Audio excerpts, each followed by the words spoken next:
Scare jump. What is up? Okay, I am making this video with the intention of not posting. Let's see how it goes. Okay, so today I want to talk about calculating slopes given 2 points. Okay, so calculating slope from 2 points. So last time I wrote this long, you could think of this as a multiple equations, okay? I'll talk more about this kind of form, but it's like, you could think of this as like, okay, 1 equation, 2 equations, 3, okay? But the main focus is this one, okay?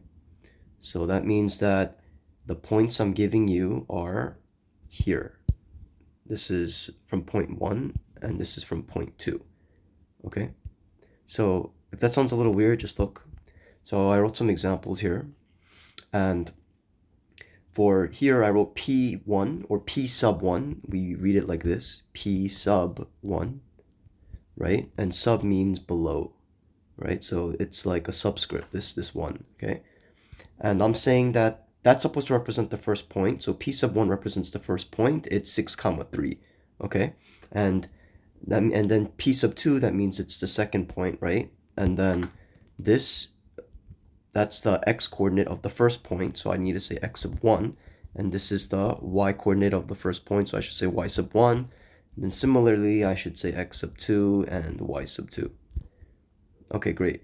Now that I have those labeled, I can now use this formula here, and to calculate, all you need to do is substitute. Okay, but let me warn you, the confusing or tricky part about this with students is sometimes when they're giving you negative numbers, so I'll show you in example 2, they'll confuse this minus for that negative number, but don't do that, okay?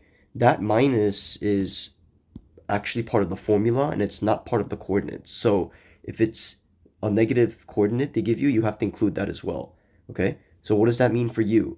That means that you have to review your integer operations. So you're subtracting with negatives and adding with negatives and so forth. Okay, so I'm gonna review that a little bit here, but if it's still confusing, then just Google this topic, okay? So we can become better independent learners. Okie dokie. So now let's compute this formula, compute the slope.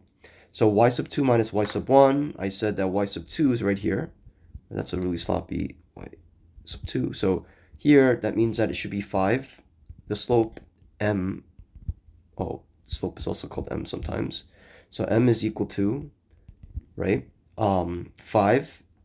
This minus from the formula, I'm putting it here, minus, and then I'm substituting y sub 1, which is 3.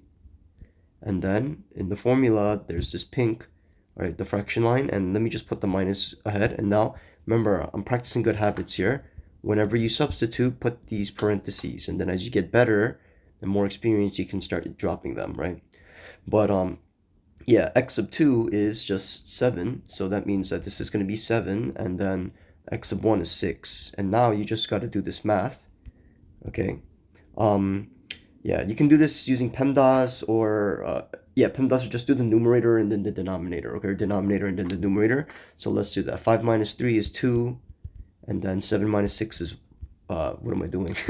1. So 2 over 1 is equal to 2. So that means that the slope is 2. Okay, so this one wasn't bad because it was a negative, but let's look at example 2 now. So example 2, I give you 2 new points. So p sub 1 is 2 comma 5, and p sub 2 is 6 comma negative 3. One more time, without all the yap, I'm just going to substitute in the formula.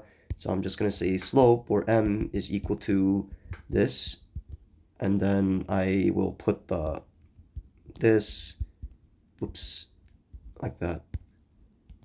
And now I just substitute the 4 values, okay? So that means that here, y sub 2 is negative 3, and y sub 1 is 5, okay? And then x sub 2 is 6, right? So I'm gonna put that here, and x sub 1 is 2, okay? And now you just do this math.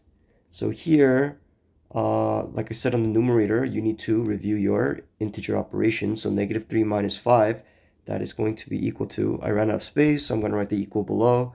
Negative 3 minus 5 is negative 8, right? Because subtracting is addition with the opposite of the second number, okay? That's my little review for you.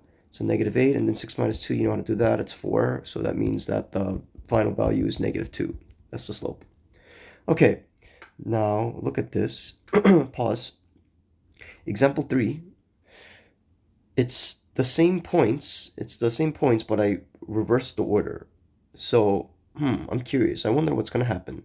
So here, let me do m is equal to. Okay, so now what's y sub 2 now?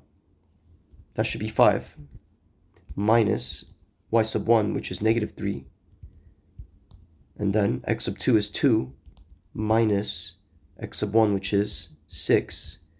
And doing this math, 5 minus -3, this is going to be plus plus. So that means that this is going to be 8 over 2 minus 6, which is -4, which is equal to -2. Huh. So it looks like that when you switch the points, the order should not matter of which one you call p sub 2 and p sub 1. Okay, so now I want you to think about this. Pause the video and just think why. Okay, why does that happen? All right, and the hint, think about the math that's going on here. Okay, but yeah, all right, this is kind of long, but enjoy, and I'll get better as I go. See you.